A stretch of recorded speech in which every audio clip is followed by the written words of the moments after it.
രാഹുൽ മാങ്കൂട്ടത്തിനെതിരെ വനിതാ കമ്മീഷൻ സ്വമേധയാ കേസെടുത്തു. മാധ്യമ വാർത്തകളുടെ അടിസ്ഥാനത്തിലാണ് കേസ്. ലൈംഗിക അതിക്രമം, ഗർഭഛിദ്രം ഉൾപ്പെടെയുള്ളവയാണ് കേസ്. ഷീജ വിവരങ്ങളുമായി ചേരുകയാണ്. ഷീജ, ബാലാവകാശ കമ്മീഷന് പിന്നാലെ ഇതാ സ്വമേധയാ വനിതാ കമ്മീഷൻ കൂടി കേസെടുക്കുന്നു. എന്തൊക്കെ വിവരങ്ങൾ?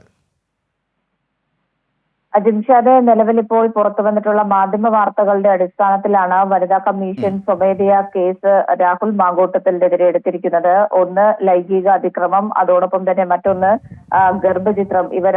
ഇതിന് രണ്ടിനുമെതിരെയാണ് നിലവിൽ ഇപ്പോൾ കേസ് രജിസ്റ്റർ ചെയ്തിരിക്കുന്നത്. പ്രാഥമികമായിട്ട് ഉള്ള കേസ് ഈ വാർത്തകളുടെ അടിസ്ഥാനത്തിലാണ് ഇപ്പോൾ കേസ് രജിസ്റ്റർ ചെയ്തിരിക്കുന്നത്. ഇതിന്റെ പരാതികളുമായി ബന്ധപ്പെട്ടുള്ള കാര്യത്തിൽ വസ്തുത പരിശോധിക്കുന്നതുമായി ബന്ധപ്പെട്ടുകൊണ്ട് DGPയോട് ഇത് സംബന്ധിച്ചിട്ടുള്ള റിപ്പോർട്ട് തേടിയിട്ടുണ്ട്.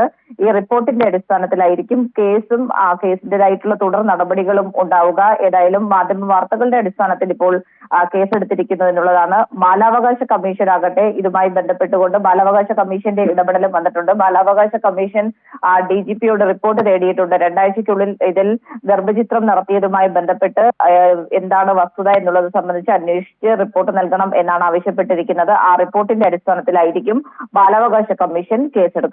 അജിംഷാദ്.